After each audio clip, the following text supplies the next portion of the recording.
The stars above Earth changed that Tuesday morning in ways no human could see with naked eyes. 3,000 ships moved through the darkness of space like silent predators hunting their prey. Admiral Vextar stood on the bridge of his flagship and watched the small blue planet grow larger on his screens. His serpentine body coiled with satisfaction as he studied the world that would soon bow before the Zephyrian Empire. The Admiral had conquered 47 star systems in his long career. Each victory had been swift and brutal. The pattern never changed. His ships would arrive, demand surrender, and within hours, the planet would submit or burn. Earth would be no different. His intelligence reports showed a primitive species that had barely left their own planet. They used crude chemical rockets and primitive weapons. The conquest would take less than a day. Lieutenant Colonel Jake Morrison sat in his office at Peterson Air Force Base drinking his third cup of coffee. The morning had been quiet until the radar operator burst through his door. The young airman's face was white with fear and confusion. Strange objects had appeared on their screens, hundreds of them. They were moving toward Earth from the outer edge of the solar system at impossible speeds. Jake grabbed his phone and called the Pentagon. Within minutes, every military base on Earth was on high alert. Fighter jets scrambled from bases across the globe. Naval fleets changed course toward coastal defense positions.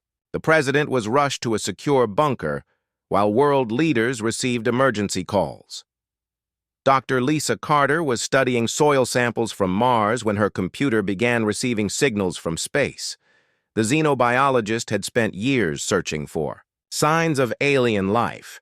Now that life was broadcasting directly to Earth, the signals were complex and clearly artificial. She recorded everything and began the difficult work of translation. The Zephyrian fleet moved into orbit around Earth like a dark cloud blocking out the sun. Their ships were massive things made of black metal and glowing crystals. Each vessel was larger than any building humans had ever constructed. The sight of them hanging in the sky above major cities sent waves of panic across the planet. Admiral Vextar activated the communication system and began broadcasting to the planet below. His message was simple and had been used on dozens of worlds before. The inhabitants had 72 hours to surrender completely. They would submit to Zephyrian rule or face total destruction. There would be no negotiation and no mercy for those who resisted. Dr. Carter worked through the night to decode the alien message. Her hands shook as she typed the translation. The beings calling themselves Zephyrians demanded immediate surrender. They claimed to rule an empire spanning dozens of star systems. Earth was to become their newest conquest. The deadline was 3 days from the moment of first contact. President Harrison called an emergency meeting with world leaders. The video conference included the heads of every major nation on Earth. For the first time in decades, they faced a threat that made their earthly conflicts seem meaningless. General Sam Rodriguez briefed them on military capabilities, while Dr. Alan Hughes explained what little they knew about alien technology. The general's report was not encouraging. Early radar analysis showed the alien ships used energy sources beyond human understanding. Their vessels moved without visible propulsion and seemed to ignore the basic laws of physics. Human weapons would likely prove useless against such advanced technology. Dr. Hughes had better news. His team had detected scout ships in Earth's atmosphere over the past month. Several had crashed due to unknown malfunctions. Recovery teams had collected wreckage from sites in Nevada and Siberia. Initial analysis showed the alien technology operated on unique frequency patterns. The materials were unlike anything found on Earth, but they were not indestructible. Jake Morrison coordinated with military commanders around the world. The United States shared intelligence with Russia and China. Ancient enemies worked together as they faced extinction. Every nation contributed their best weapons and soldiers to the common defense. NATO activated for the first time against a non-human threat. The Zephyrian admiral watched reports from his scout ships with growing confusion. The humans had not panicked as expected. Instead of surrendering, they were mobilizing their entire planet for war. This was unusual, but not concerning. Primitive species sometimes showed brief moments of defiance before accepting their fate. Dr. Carter made another disturbing discovery while analyzing the alien signals. The Zephyrians had detailed information about Earth's defenses and population centers. They knew about nuclear weapons and military installations. The aliens had been watching and planning for months, or possibly years, before revealing themselves. The 72-hour deadline began counting down. Television broadcasts showed the alien ships hanging over major cities like storm clouds. People around the world watched the skies and waited. Some prayed while others prepared to fight. Military bases buzzed with activity as soldiers prepared. For a war unlike any in human history, Admiral Vextar felt confident about the coming conquest. His fleet was the largest ever assembled by the Empire. The humans had shown no signs of advanced technology or effective resistance. In 3 days, Earth would join the long list of worlds that served the Zephyrian Empire. The Admiral had no way of knowing that he was about to face an enemy unlike any his people had ever encountered. Captain Elena Vasquez stood on the launch pad wearing her dress uniform and wondering if she would live to see another sunrise. The diplomatic team had been chosen carefully. Elena commanded respect from military leaders, while Dr. Carter provided scientific expertise.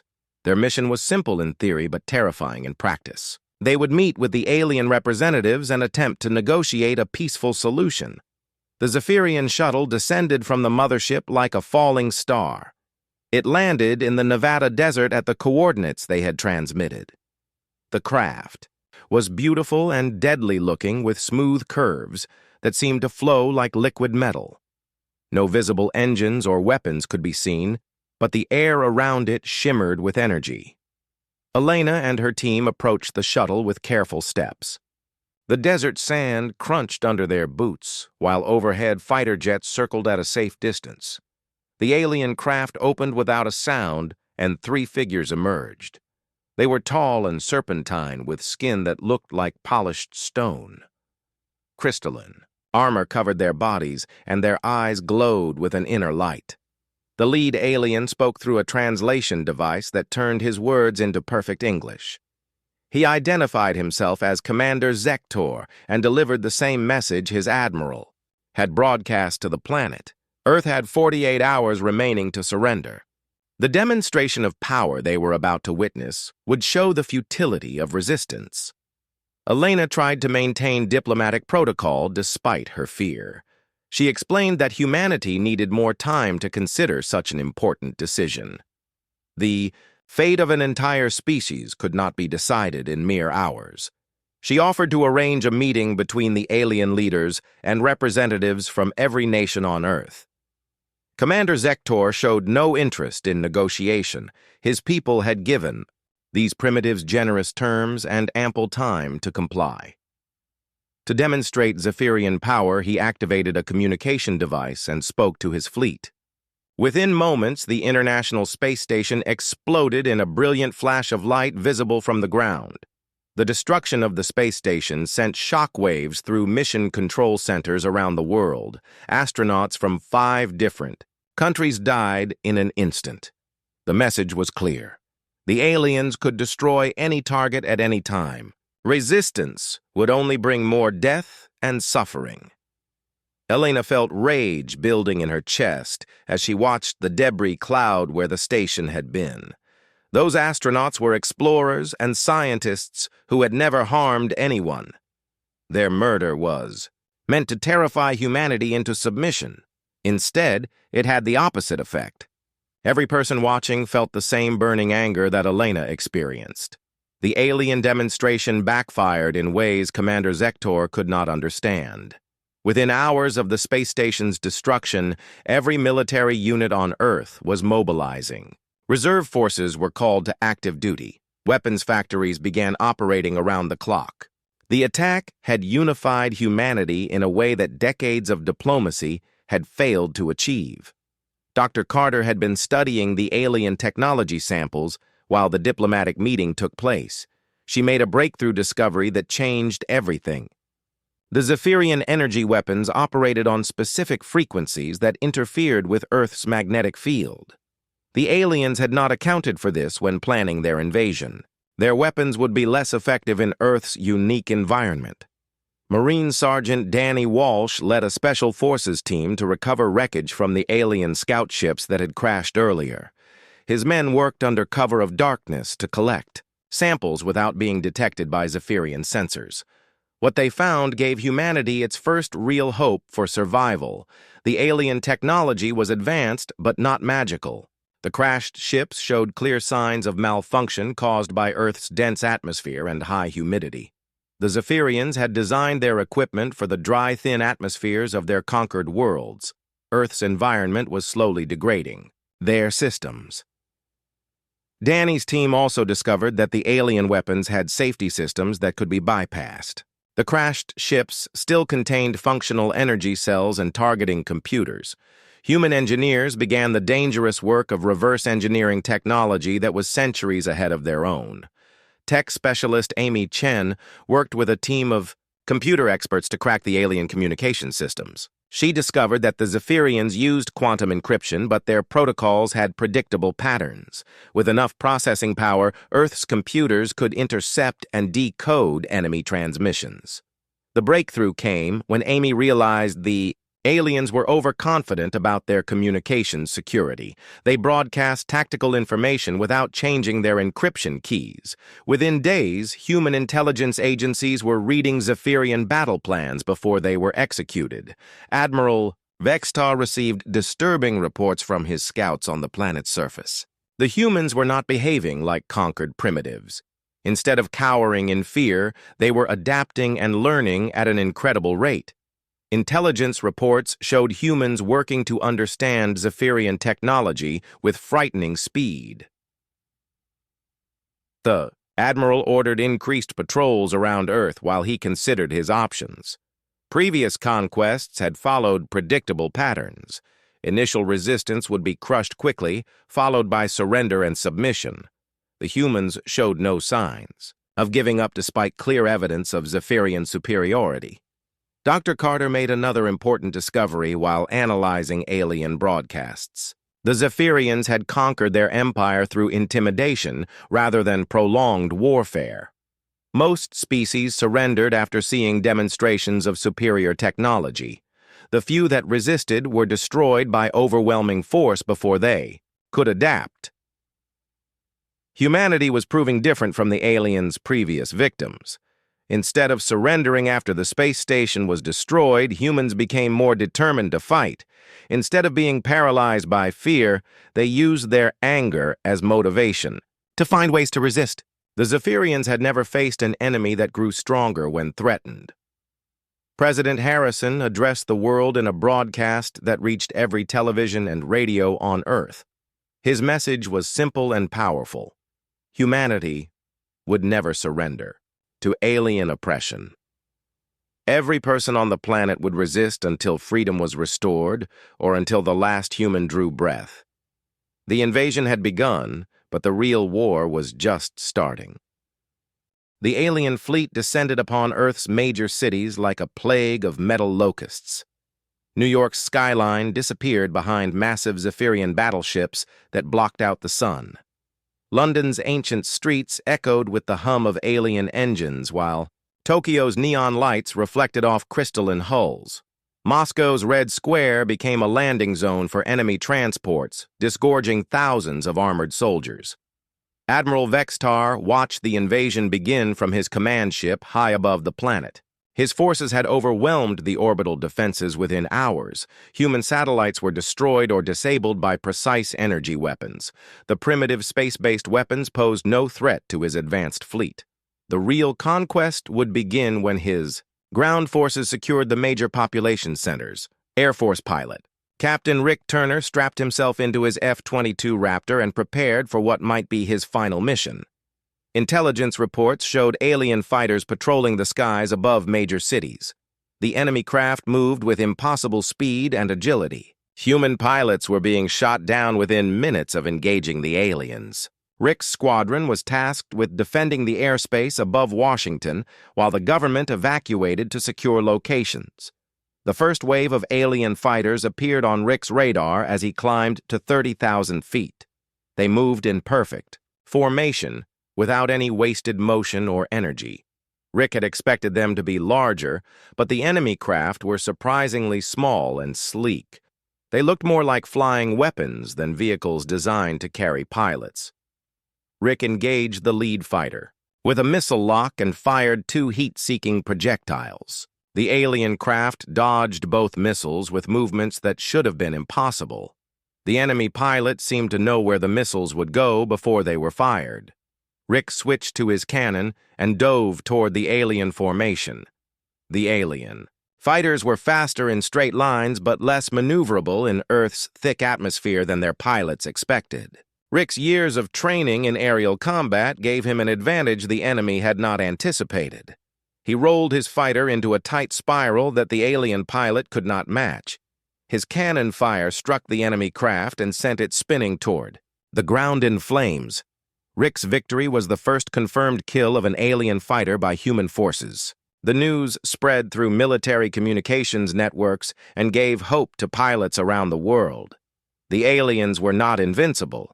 They could be hit, and they could be killed. The war was far from over. Dr. Alan Hughes worked frantically in his laboratory while explosions shook the building around him. His team had been developing electromagnetic pulse weapons designed to disrupt alien technology. The devices used frequencies that Dr. Carter had identified as vulnerable points in Zephyrian systems. If the weapons worked, they could level the playing field between human and alien forces.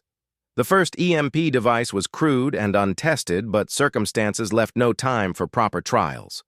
Hughes activated the weapon as alien soldiers approached his research facility. The electromagnetic pulse spread outward in all directions, disrupting everything electronic within a 2-mile radius. Human equipment failed, but so did the alien weapons and armor systems. Navy SEAL Commander Steve Parker led his team through the darkened streets of San Diego after the EMP attack. The alien invasion force had been advancing steadily until their equipment began malfunctioning. Now confusion reigned in their ranks as soldiers struggled with weapons that would not fire and communication systems that had gone silent. Steve's team moved through the chaos like shadows striking at isolated groups of alien soldiers. The Zephyrians were dangerous opponents even without their technology, but they were not prepared for guerrilla warfare. They had expected to face conventional military units in open battle. Instead, they found themselves hunted by small teams of humans who appeared from nowhere and vanished just as quickly. The aliens discovered that their crystalline armor was not as effective against human weapons as they had believed. Rifle bullets could penetrate the crystal if fired at close range from the right angle. Explosives were even more effective, causing the armor to shatter like glass. The Zephyrians began taking casualties for the first time since the invasion began. Corporal Betty Johnson was a helicopter mechanic who had never expected to become a pilot. When the alien fighters destroyed most of the human aircraft, she volunteered for a desperate mission. A crashed Zephyrian fighter had been recovered, intact. Betty would attempt to fly the alien craft and learn its capabilities. The alien controls were unlike anything Betty had ever seen. The ship responded to thoughts rather than physical inputs. Neural interfaces connected directly to the pilot's brain, allowing for instant reaction times.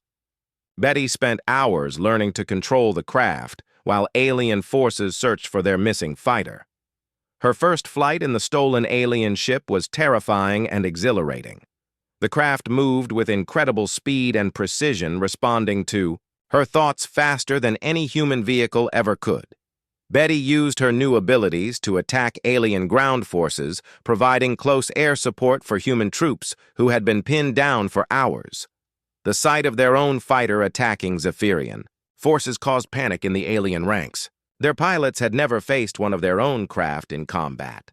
The stolen fighters' weapon systems were more advanced than anything the humans possessed. Betty's attacks devastated several alien units before she was forced to retreat due to Fuel limitations. Admiral Vextar received increasingly disturbing reports from his ground commanders. Human resistance was far more effective than predicted.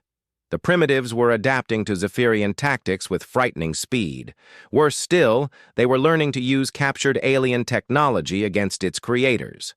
The Admiral had expected the invasion to be complete within 24 hours. Instead, his forces were bogged down in urban warfare against an enemy that refused to follow conventional military doctrine. Human soldiers appeared everywhere and nowhere. They struck without warning and disappeared before reinforcements could arrive. Dr. Carter continued her analysis of alien technology while battles raged around her research facility. She discovered that the Zephyrians had built their empire by conquering species that fought in predictable ways. Their weapons and tactics were designed to counter conventional military strategies. They had no experience fighting an enemy that constantly adapted and improvised. The human ability to think creatively under pressure was something the Zephyrians had never encountered.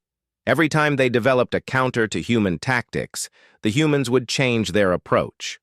Alien commanders found themselves constantly reacting to human initiatives rather than executing their own plans. General Sam Rodriguez coordinated the global defense effort from a bunker deep beneath the Pentagon. Reports from battlefields around the world showed the same pattern. Human forces were taking heavy casualties, but they were also learning and adapting. Every engagement provided new intelligence about alien weaknesses and capabilities. The general authorized the distribution of captured alien weapons to human forces worldwide.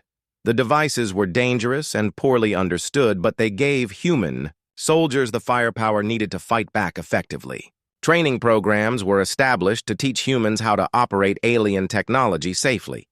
The invasion that was supposed to last one day had stretched into its third day with no end in sight. The Zephyrians controlled major cities, but human resistance continued in the countryside and urban areas. Alien casualties were mounting while human forces grew stronger and better equipped with each passing hour. Engineer Paul Davis stood in the middle of what had once been Ford's largest automobile factory. The assembly lines that had built cars for decades were now producing something entirely different. Human workers and automated systems worked together to manufacture weapons designed from captured alien technology. The factory floor buzzed with activity as Earth's industrial might turned toward the war effort. Paul had spent his career designing efficient manufacturing processes. Now he faced the greatest challenge of his life. The alien energy weapons were incredibly complex devices that required materials and techniques unknown to human science. His team had to figure out how to mass-produce technology they barely understood, using equipment never designed for such purposes. The breakthrough came when Paul realized that human manufacturing methods could actually improve upon alien designs. The Zephyrians built their weapons using automated systems that created perfect copies of standard templates. Human workers added variations and improvements that made each weapon slightly different and more effective than the original alien versions. Dr. Carter made another crucial discovery while studying captured Zephyrian soldiers. The aliens' crystalline armor was vulnerable to specific sound frequencies that could shatter the crystal structure. The discovery came by accident when a laboratory speaker system malfunctioned during an interrogation. The prisoner's armor cracked when exposed to certain musical notes. Rock musician Tony Rodriguez had been performing at underground concerts to boost human morale when Dr. Carter contacted him. She explained that his sound equipment could be converted into a weapon more powerful than any gun or bomb. Tony's concerts had always been loud, but now they would be literally earth-shaking. Tony worked with military engineers to modify concert sound systems into sonic weapons. The devices could generate focused sound waves that would shatter alien armor at distances of several hundred yards. The weapons were mounted on trucks and taken to battlefields where they proved devastatingly effective against Zephyrian infantry. The first sonic attack took place during a major alien assault on Chicago. Zephyrian soldiers advanced through the streets confident in their protective armor when Tony's weapon systems activated. The crystalline armor shattered like glass, leaving the aliens vulnerable to conventional human weapons. The attack was repelled, within hours, instead of the days it should have taken. Special Forces operative Kate Williams had volunteered for the most dangerous mission of the war. Intelligence reports showed that the alien command ship contained tactical databases with information about Zephyrian military capabilities. If humans could access those files, they would gain crucial advantages in the ongoing conflict. Kate's team infiltrated the command ship during a chaotic battle over Los Angeles. While alien fighters engaged human forces in the sky, Kate and her soldiers climbed through the ship's maintenance systems. The aliens had not expected humans to attempt such a desperate boarding action against their most heavily defended vessel. The ship's interior was unlike anything Kate had ever seen. Corridors twisted and curved in patterns that hurt to look at. The gravity seemed to shift direction randomly, making movement difficult and disorienting. Strange lights pulsed in colors that had no names in human language. Kate pressed forward despite her confusion and nausea. The command center was a massive chamber filled with holographic displays showing battle information from across the solar system. Kate connected a human data storage device to the alien computer systems and began downloading everything she could access. The files contained detailed information about Zephyrian military doctrine, weapon specifications, and tactical assessments of human capabilities. Kate's team escaped just as alien security forces discovered the breach. They fought running battles through the ship's corridors while the stolen data downloaded to secure human servers on the planet below. The information they recovered would change the course of the war by revealing weaknesses the Zephyrians had hidden for centuries. Admiral Vextar studied the reports from his tactical officers with growing alarm. Human resistance was not only continuing but actually growing stronger. The primitives were learning to use Zephyrian technology more effectively than some species that had served the Empire for generations. Their rate of adaptation was unprecedented in the Empire's long history. The Admiral's greatest concern was the humans' unpredictability. Every time his forces developed effective counter-tactics, the humans would change their approach completely. They seemed incapable of fighting the same way twice. This flexibility made it impossible to develop standard responses to human military actions. Dr. Hughes completed his analysis of the captured tactical database and made a shocking discovery. The Zephyrian Empire had grown weak through centuries of easy conquests. Their military doctrine had not evolved because they had never faced serious resistance. The Empire's strength came from intimidation rather than actual combat effectiveness. The database revealed that many species had surrendered after brief demonstrations of Zephyrian power. Those that resisted were quickly overwhelmed by superior numbers and technology. The Empire had never fought a prolonged war against a determined enemy. Their forces were unprepared for the type of grinding conflict that humans seemed to thrive in.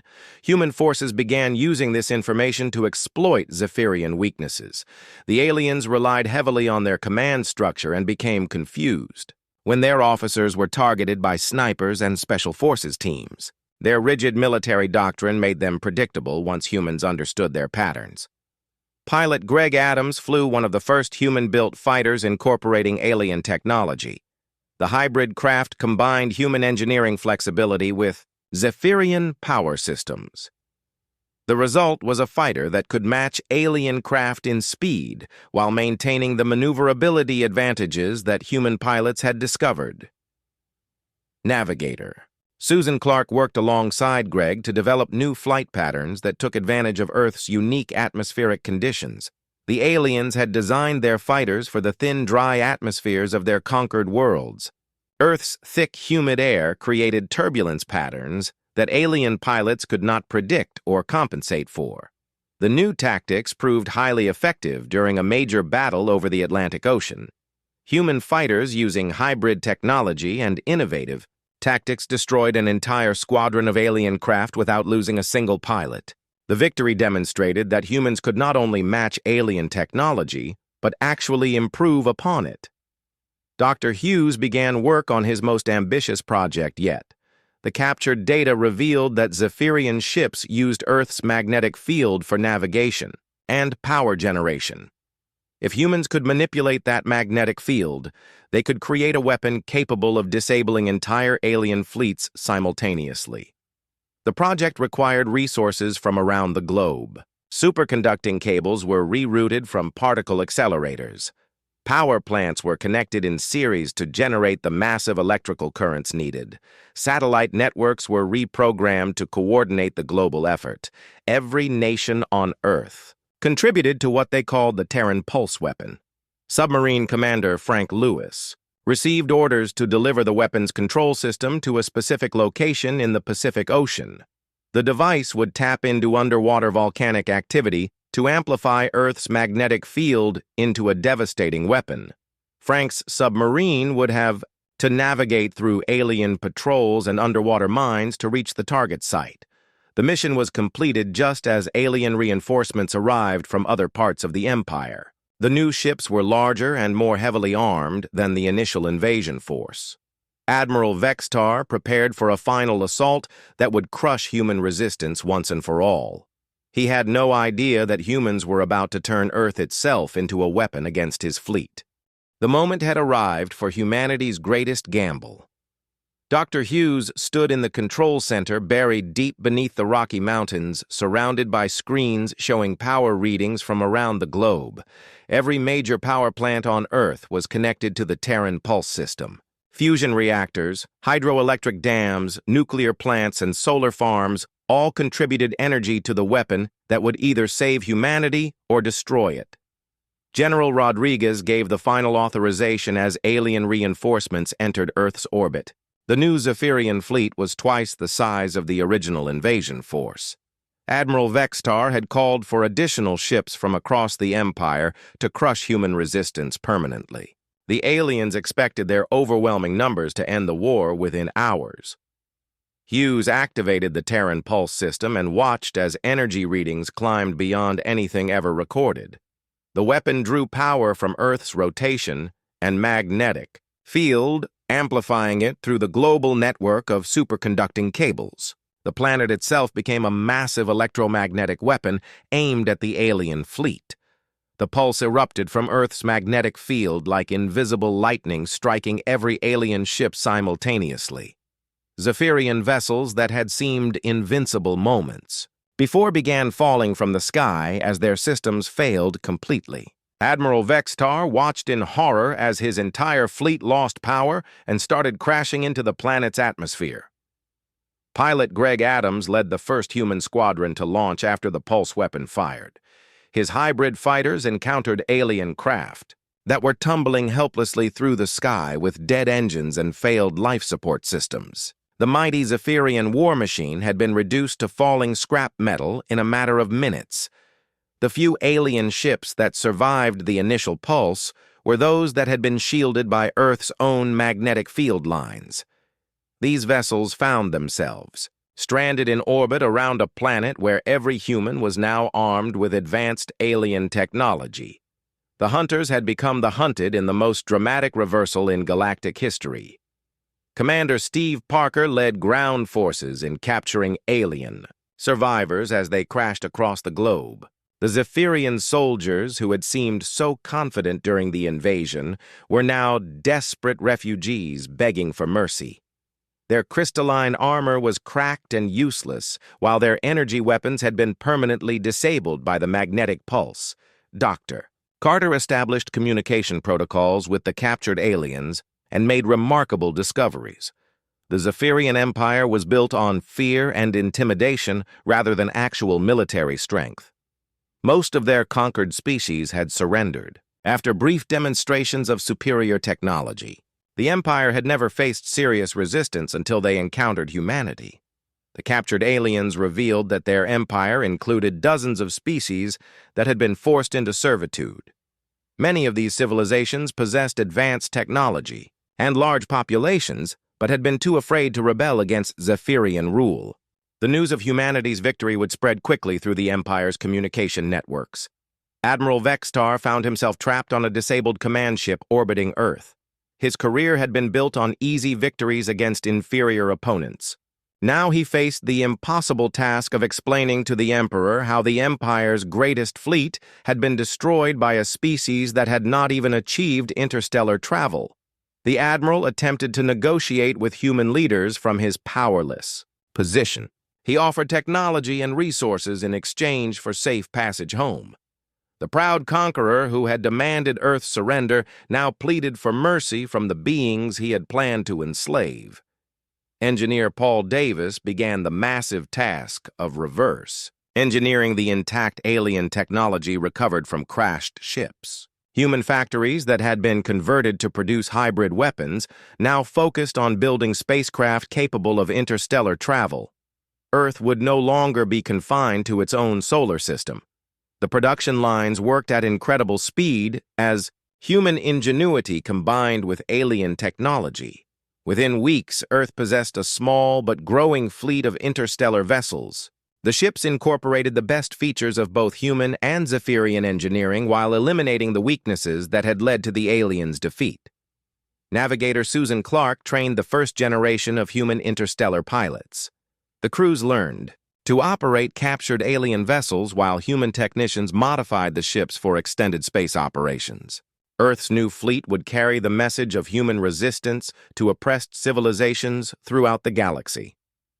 President Harrison addressed the United Nations and broadcast the speech to the captured alien ships. His message was clear and uncompromising. Earth welcomed peaceful contact with alien civilizations, but would respond to any act of aggression with overwhelming force. The Zephyrian Empire had learned what happened to those who threatened humanity. Dr. Hughes began analyzing data from the Alien Tactical Database to identify other oppressed species within the Empire. The information revealed worlds where peaceful civilizations lived under Zephyrian occupation. Many of these species possessed technology and resources that could aid in the liberation effort.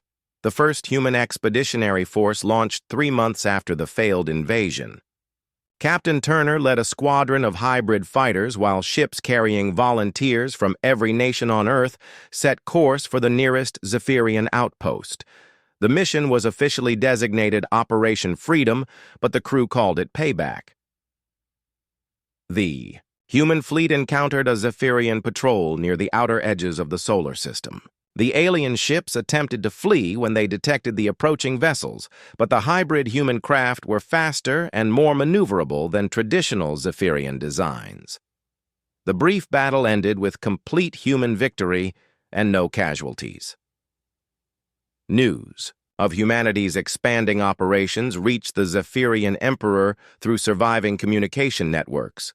The ruler, who had never faced serious opposition in his long reign, now confronted reports of rebel uprisings on worlds throughout his empire. Species that had been enslaved for centuries were inspired by Earth's example to fight for their freedom. Submarine Commander Frank Lewis adapted his underwater combat experience to space operations. His team developed boarding tactics that allowed human forces to capture alien vessels intact. The captured ships provided valuable intelligence and expanded humanity's growing fleet.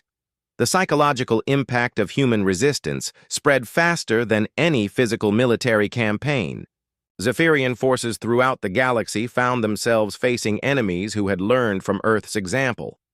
The empire that had been built on the assumption of easy victories began collapsing as subject species realized their oppressors could be defeated. Admiral Vextar made increasingly desperate attempts to contact the Emperor and warn of the growing human threat.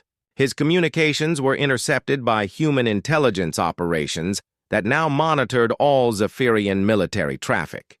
The aliens discovered that their supposedly secure networks had been compromised from the beginning of the conflict. The war that was supposed to end with Earth's conquest had become a galaxy-wide rebellion against Zephyrian rule. Human forces served as advisors and coordinators for liberation movements on dozens of worlds. The species that had perfected the art of conquest found themselves facing enemies on every front. Tony Rodriguez continued developing sonic weapons that proved effective against Zephyrian technology throughout the galaxy. His innovations were shared with rebel forces on other worlds where the weapons disrupted alien equipment and communications. Music became a weapon that shattered an empire, built on fear and oppression. The Zephyrian Empire faced something unprecedented in its 1,000-year history, complete and total defeat. Admiral Vextar sat in the detention center that had once been his flagship's command bridge and composed what would be his final report to the Emperor. His hands shook as he described how Earth had not been a primitive world, but a death planet that bred the galaxy's most dangerous warriors. The Admiral's message painted a terrifying picture for the Imperial court. Humans possessed something the Empire had never encountered. They grew stronger when threatened instead of weaker. They adapted to any situation with frightening speed. Most disturbing of all, they seemed incapable of surrendering even when facing impossible odds. Emperor Zekron received the transmission in his crystal palace on the Imperial homeworld. The ruler had built his power on the foundation of inevitable victory. His forces had never suffered more than minor setbacks during centuries of expansion. The complete destruction of the Empire's largest fleet by a species that had not achieved interstellar travel challenged everything he believed about Zephyrian superiority. Intelligence officer Chris Parker conducted interrogations of captured Zephyrian soldiers and uncovered the truth about their empire. The aliens had grown weak through easy conquests. They had not fought a real war in generations. Their military doctrine was based on intimidation rather than actual combat capability. When faced with determined resistance, they crumbled like their crystalline armor under sonic attack. The interrogations revealed that many Zephyrian worlds were barely defended. The Empire had relied on fear to maintain control over its subject species. Local populations had been convinced that resistance was hopeless. The news of humanity's victory was spreading through secret communication networks and inspiring rebellion on dozens of worlds. Dr. Carter led the first diplomatic mission to contact liberated alien species. Her team traveled in captured Zephyrian vessels to worlds where successful uprisings had overthrown imperial rule.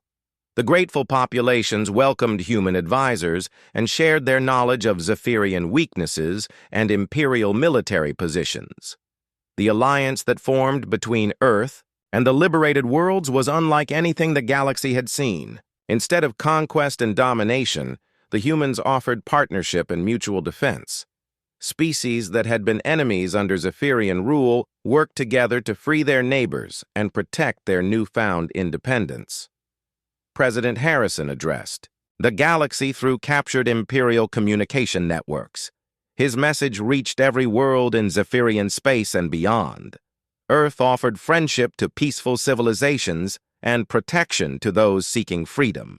The age of Imperial expansion was over. The time of liberation had begun. The psychological impact of Harrison's speech was devastating to Imperial morale. Zephyrian soldiers throughout the galaxy found themselves fighting enemies who knew their weaknesses. Subject species who had been loyal for generations began questioning their loyalty.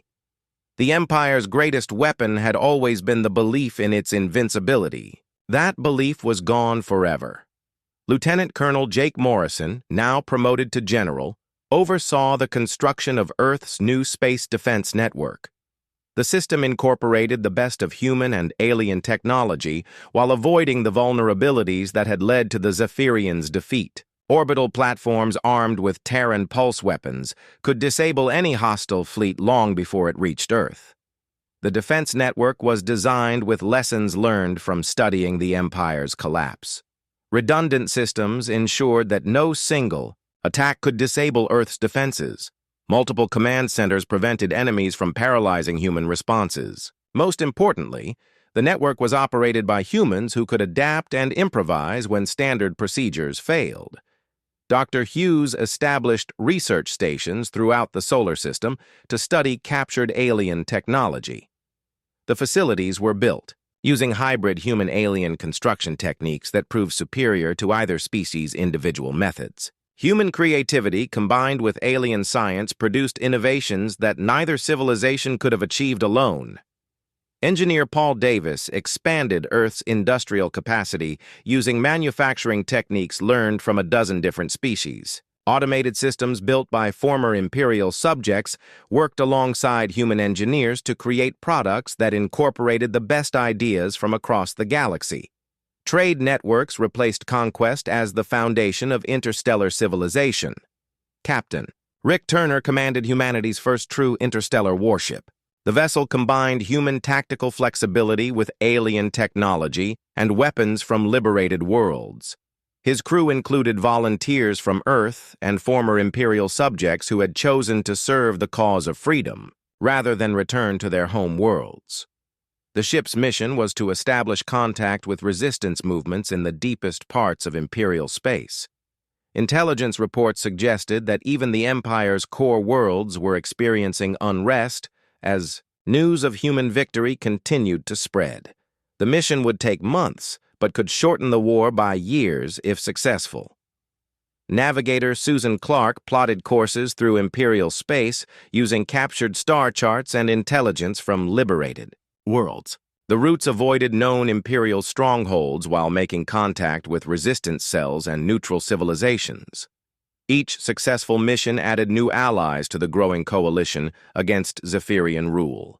The empire that had once seemed invincible began collapsing from within. Worlds that had been loyal for centuries declared independence. Imperial fleets found themselves outnumbered and outgunned by enemies using their own technology against them.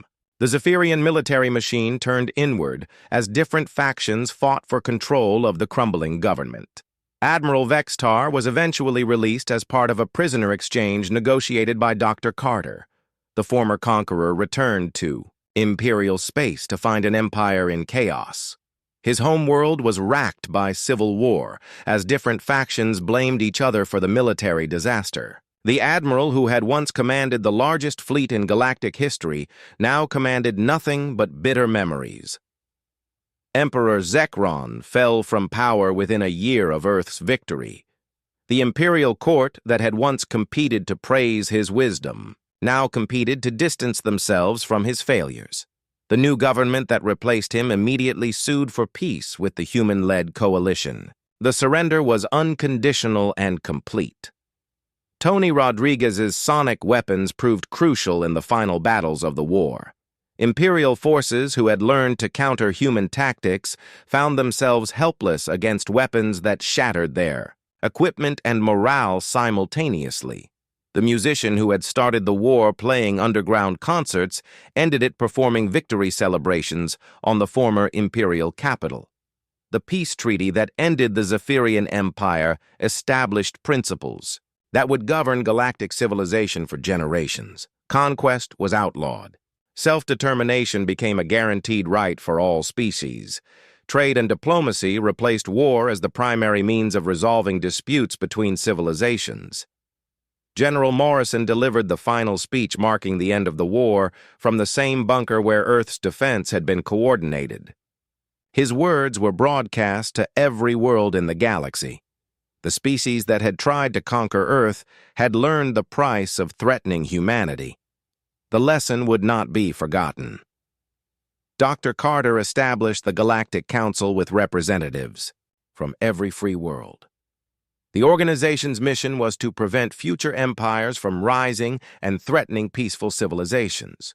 Earth's representatives made it clear that humanity would continue to defend freedom wherever it was threatened. The war had lasted less than 2 years, but changed the galaxy forever. The Zephyrian Empire became a historical footnote. Subject: species that had been enslaved for centuries built their own civilizations. The name human became synonymous across the galaxy with the unstoppable force that breaks chains and topples tyrants. Years later, when new species achieved interstellar travel, they would learn the story of how Earth defeated the greatest empire in galactic history. The tale would serve as both inspiration and warning. Peaceful species would find friendship and protection among the stars. Those who chose conquest would discover why the galaxy's most dangerous predators walked on 2 legs and called themselves human.